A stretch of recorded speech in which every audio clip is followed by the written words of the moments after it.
Salut à tous, la team OL, ton même show pour Lyon, Fan TV, très heureux les gones de vous retrouver pour une nouvelle vidéo. J'espère que vous allez bien, ce début de week-end, je vous fais beaucoup de vidéos, un peu plus que d'habitude puisqu'il y a de l'actualité. Vous savez, cette chaîne, elle débriefe un petit peu l'actualité de l'Olympique Lyonnais, elle fait des analyses à notre petit niveau de supporters. Donc voilà, je vous fais quelques vidéos et notamment celle-là, OL Daily Mercato. Ça faisait longtemps, le Mercato a fermé ses portes et pourtant, il y a des rumeurs concernant un joueur. Avant toute chose, n'hésitez pas à vous abonner, à commenter, à partager, à mettre un pouce.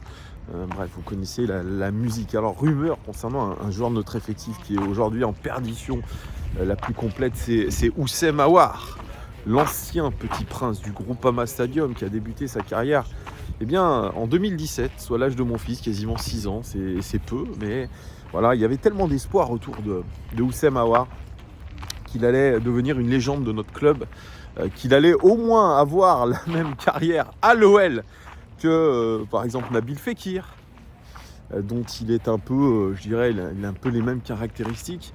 Et puis quelques saisons plus tard, des blessures, une sélection en équipe de France qui a été compliquée. Peut-être la grosse tête, peut-être d'avoir rencontré Memphis Depay, peut-être avoir gagné beaucoup d'argent. Eh bien, tout ça a fait que Houssem Aouar est rentré dans le rang, et c'est le moins qu'on puisse dire, puisque aujourd'hui, on ne connaît pas exactement la situation de Houssem Aouar en termes de santé. Comment est-il? Comment se sent-il? On pouvait imaginer que la saison dernière, il a joué quand même pas mal de fois blessé, qu'il joue sous infiltration, que c'est pas clair en tout cas. On a un Houssem Aouar qui est très souvent absent, et un Houssem Aouar qui a surtout pas prolongé son contrat à l'Olympique Lyonnais. Il sera libre en fin de saison. Donc voilà, il y a beaucoup de rumeurs le concernant. Des rumeurs fondées ou pas, j'en sais rien. On a essayé de le vendre au dernier mercato d'été. On n'a pas trop compris la réponse de Vincent Ponceau déjà à l'époque, qui nous disait bon, de temps en temps c'était nous, de temps en temps c'était lui. Je fais bien les imitations, hein, c'est pas mal. De temps en temps c'était nous, de temps en temps c'était lui. Voilà, on n'a pas trouvé de terrain d'entente. Voilà, on n'a pas trouvé de terrain d'entente pour un transfert. On essayait de récupérer un peu d'argent sur Houssem Aouar, sachant que il n'y aurait pas de prolongation et il n'y en aura pas, à moins vraiment d'un cataclysme. Il n'y en aura pas. Houssem Aouar, il est à la cave depuis déjà 3 semaines. On nous parle de grippe. Une grippe qui dure 3 semaines. Alors, je veux bien croire. J'ai dans ma famille beaucoup de gens qui ont eu la grippe, notamment mon fils, et ça a été très compliqué. Mais de là à faire 3 semaines quand même à la cave, ça me paraît un peu gênant, sachant qu'il avait eu déjà des problèmes physiques avant.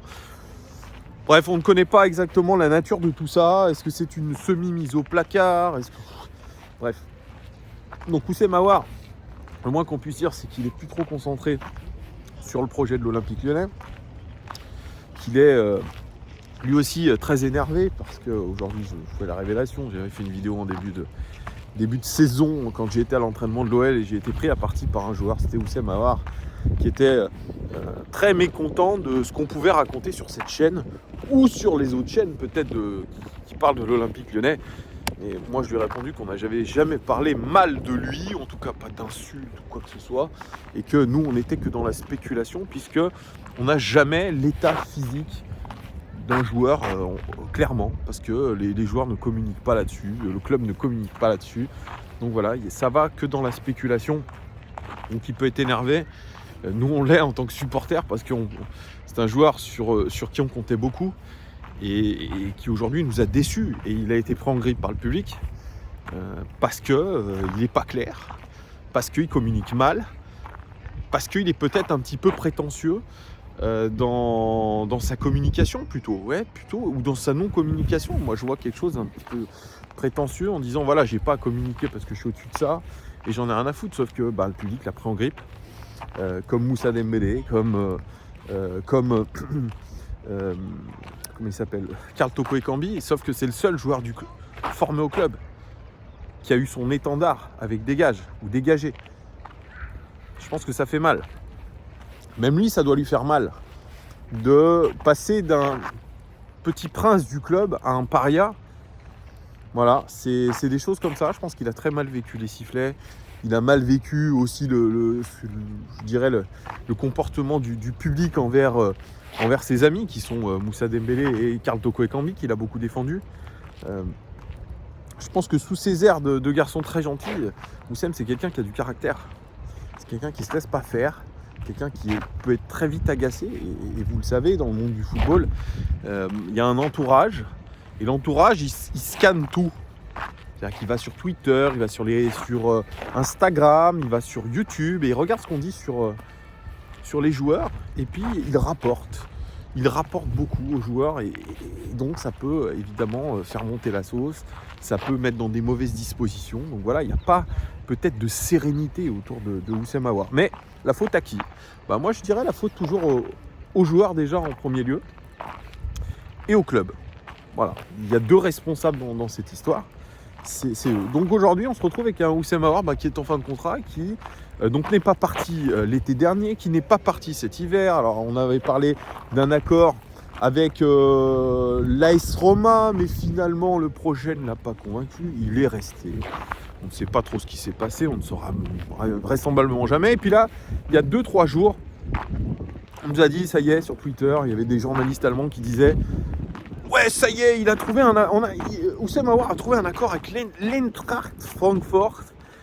C'est bon, tout est plié, il va signer un contrat en fin de saison avec eux, ça y est, c'est bouclé, il a trouvé son nouveau club, etc. » Et là, Oussem Aouar, qui ne communique jamais, bien là communique pour faire un message un petit peu ironique en disant « Ah tiens, je vois qu'il y en a certains qui connaissent mieux que moi là où je vais jouer la saison prochaine. » Ce à quoi je lui ai répondu, je ne sais pas s'il l'a vu, déjà commence par jouer cette saison. C'est exactement ce que je vous disais, un petit peu la prétention de ces gens qui commentent des informations mercato qui sont probablement plus ou moins vraies ou vraies à 90% et qui se permettent d'ironiser. Alors qu'on ne les voit plus sur le terrain depuis des mois. Ça m'énerve. Ça m'énerve. Et c'est ça qui est chiant aussi dans le foot. C'est un milieu tellement opaque, avec une guerre de communication, que c'est un peu pourrave. C'est un peu pourrave ce milieu, je vous le dis. D'ailleurs, je vous ferai une vidéo là-dessus sur le monde du football, le monde de l'idolâtration. Je ne sais pas si on peut dire ça comme ça. C'est un néologisme que je viens d'inventer là tout de suite. Mais c'est une petite histoire assez drôle que je vais vous raconter dans une autre vidéo. Bref, donc Oussem Aouar, voilà, se serait mis d'accord avec l'Eintracht Francfort, qui est un bon club d'ailleurs de Bundesliga. C'est vrai que si c'est le cas, c'est chouette, c'est chouette pour lui. On espère qu'il va se relancer là-bas, c'est ce qu'on lui souhaite. Puis il y a eu aussi, j'avais omis l'épisode du va-t-il finalement rejoindre la sélection algérienne ? Il y a du oui, du non, il n'a pas voulu répondre, enfin c'était tout un truc.